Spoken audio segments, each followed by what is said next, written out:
Moving on quickly to player reviews and starting with Nottingham Forest.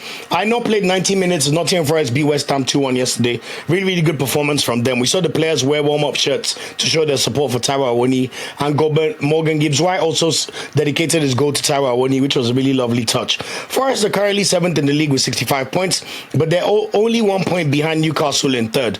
However, City could move up to 3rd with the win against Bournemouth tomorrow night, which will take them 68 points. The good news is it's do or die for Nottingham Forest and Chelsea. They play each other in the final game of the season at the City Ground on Sunday, and winner takes all kind of vibes will most likely end up in the Champions League. So watch this space. Alex Iwobi and Calvin Bassey both started for Fulham in their 3-2 win over Brentford on Sunday. Fulham now have 54 points, which is their greatest ever points tally in the Premier League. So that's no mean feat, a really, really fantastic achievement. Their final game of the season will be against Manchester City at home. So watch this space. They might just be one of the teams that could put a spanner in the works for Pep and Man City making the Champions League.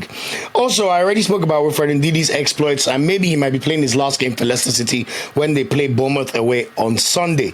And finally, Joe Aribo played 60 minutes while Polonarchi was not in the squad for Southampton as they lost 2-0 to Everton on Sunday in Everton's final game at Goodison Park.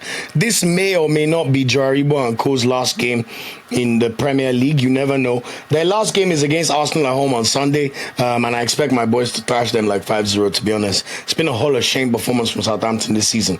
Other results to be aware about: on Friday night, Aston Villa beat Tottenham 1-0. Chelsea beat Man United 1-0 as well.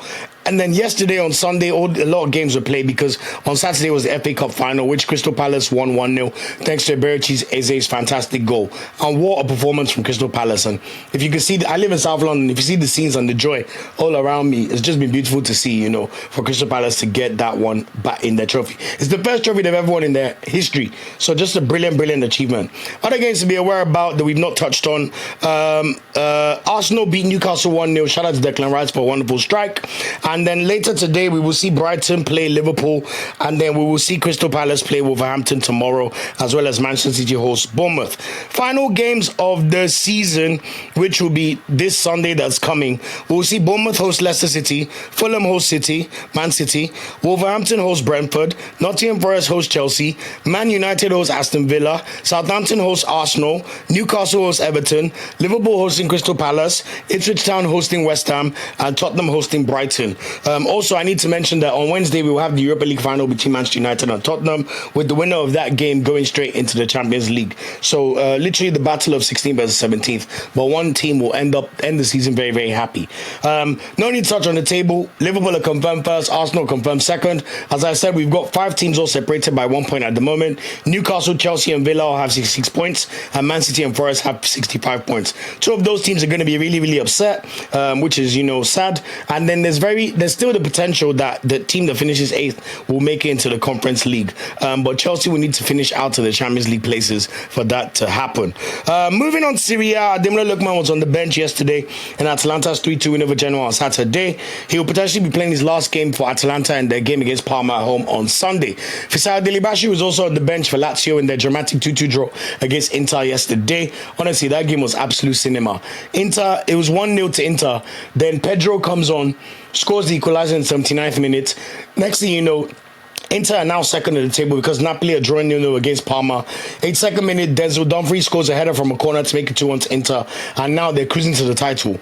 But guess what? In the last minute, the ref gives a penalty because of a handball by Bisek, the centre-back, and Pedro stepped up to make it 2-2. So now, even though Napoli did not win their game and thought that they were out of the title race, now the title is in Napoli's hands as they go to play their last game of the week this weekend. I think it's against Cagliari. So really, really interesting cinema happening in Serie A, man. And of course, we know Inter are going to play the Champions League final the week after. Also, Samuel Chukwueze's Milan, he came on in the 88th minute for AC Milan's 1-0 loss against Bologna in the Coppa Italia final on Wednesday. And then he was not even in the squad over the weekend as AC Milan lost 3-1 to Roma on Sunday. But this was due to a groin injury, which will keep him out till June. Milan will not play in Europe next season, which is an absolute shame. And they'll end their season against Monza at home on Sunday. Maduka Okoye, on the other hand, played 90 minutes for Udinese Udinese and made 5 saves, but unfortunately they lost 2-0 to Juventus. This meant the Juventus have now clinched a place in the Champions League for next season. Next up for them, they end the season against Fiorentina at home on Sunday. And then finally, Tyrone Boy, he's played 7 minutes in Empoli's 3-1 win over Monza on Sunday.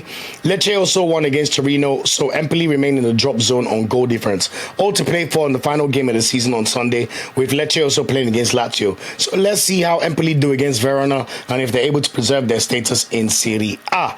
Moving on to the Bundesliga, we saw Nathan Teller play 45 minutes as Leverkusen drew 2-2 against Mainz on Saturday to end their Bundesliga season. Boniface was not even in the squad for this game, so clearly something has happened between him and Alonso, but hopefully he'll get a fresh start in the summer with Alonso moving to Real Madrid. Franco Onyeka also played 80 minutes as Augsburg lost 2-1 to Union Berlin. Onyeka is one to watch in the summer as he's going to return to Brentford after having a pretty good season for Augsburg. Kevin Agbogma, on the other hand, played 90 minutes for Hoffenheim as they lost 4-0 to Bayern Munich. Heidenheim lost to Werder Bremen, so there was no drama for Hoffenheim, and they will play in the Bundesliga next season. In La Liga, I already spoke about the exploits of my boy Christantus Uche over the weekend. It was his 5th La Liga goal of the season, but he also played 85 minutes on Thursday as Getafe lost 2-0 to Athletic Bilbao, which is no shame really. They'll be ending their season this Sunday against Celta Vigo at home on Saturday. And then also Marcelic played 25 minutes for Valencia and their 1-0 loss to Deportivo Alaves on Wednesday. He then started the game on Sunday as they lost 1-0 to Athletic Bilbao. So they're not going to make Europe, but considering where they started their season, it's nice that they're going to end the season in 12th. They will end their season on Friday away to Real Betis. Chido Ajuke, on the other hand, was on the bench for Sevilla and their 1-0 win over Las Palmas on Wednesday, and also in their 2-0 loss to Real Madrid on Sunday. So one to watch there. He'll be ending the season away against Villarreal on Sunday. In Ligue 1, I already spoke about Moses Simon's exploits. Fantastic achievement for him. And let's see what happens in the summer with him. Hafiz Ibrahim, on the other hand, for Reims, played 20 minutes as they lost 2-1 to Lille on Saturday. In that same game, with Chuba Akpom scored the winning goal for Lille.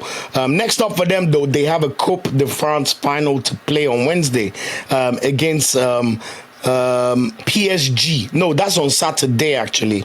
They've actually got a League 1 qualification first leg game. So basically, because they finished 16th, they're playing the third best team from League 2 in a playoff to see who ends up staying in League 1.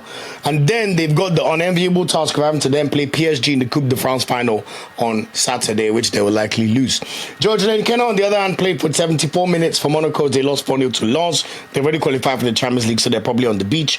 Gabriel Oshio played 90 minutes for Auxerre. They lost 3-1 to PSG on Saturday, while Hamza Ojediran was not in the squad for Lens in their 4-0 win over Monaco on Saturday. Although we know that we'll still be leaving Lens. So I have some insider information that makes me believe that it's probably a good thing for Hamza Ojediran. Hopefully he could find better favor with the new manager. I've also spoken about Terem Moffi's exploits, which made us very, very happy, of course. Going on to Turkey, one thing to mention is the Turkish league ends on the 1st of June with all the teams playing on that day. So if clubs don't let their players go after this weekend, they will not play in the Unity Cup. So it's very unlikely we'll see Osimhen in England, which is a pretty shameful thing to think about, and Osai Samuel as well. Anyway, we spoke about Osimhen's exploits, and his next game will be Gotsepe away on Sunday. Osai Samuel, on the other hand, played 20 minutes for Fenerbahce in the 2-1 win over Spor on Sunday, and they will be playing against Hatay Spor away on Sunday at 6 p.m. As for Anthony Dennis, he played 74 minutes as Gotsepe lost 3-2 to Rizespor on Sunday. Ibrahim Olawoyin scored a goal and got an assist for Rizespor in this game, and Babajide David also scored a goal for Rizespor. Next up for Gotsepe, they play Osimhen's Galatasaray. Moving on to Belgium, and we already spoke about Tolu Arokodare and Yira Sor's exploits. Genk can no longer win the league, of course, but they will end their season playing against Anderlecht at home on Saturday. As for Rafael Yedika, Club Brugge beat Anderlecht 3-1 yesterday. Really good performance from them, which means that they will play Royal Antwerp at home on Sunday. They need to win and hope that Gent can do them a favor by stopping Union Saint-Gilloise from winning, which would then allow them to win the title. However, Gent have lost their last 6 games, so it's very, very unlikely, but we've seen stranger things happen in football. As for Gent, Jordan Torunariga did not play in these their batterings. He might be injured, but there's also rumors linking him to Marseille this summer, so let's see what happens. And it's also unlikely he'll play against Union Saint-Gilloise on Sunday. In Scotland, Cyriel Dessers and Leon Balogun played 90 minutes, and of course, I mentioned that Dessers finished as the top goal scorer in the league after scoring a brace in Rangers 3-0 win over Dundee United on Wednesday. He then scored a goal again on Saturday as Rangers drew 2-2 against Hibernian, but Leon Balogun had come off injured after 10 minutes, so watch this space. In South Africa, Saino Abali was not in the squad for Chippa United in their 3-0 loss to Mamelodi Sundowns on Wednesday, and also their 1-1 draw against Maruma Gallants on Saturday, so it's likely that he is injured.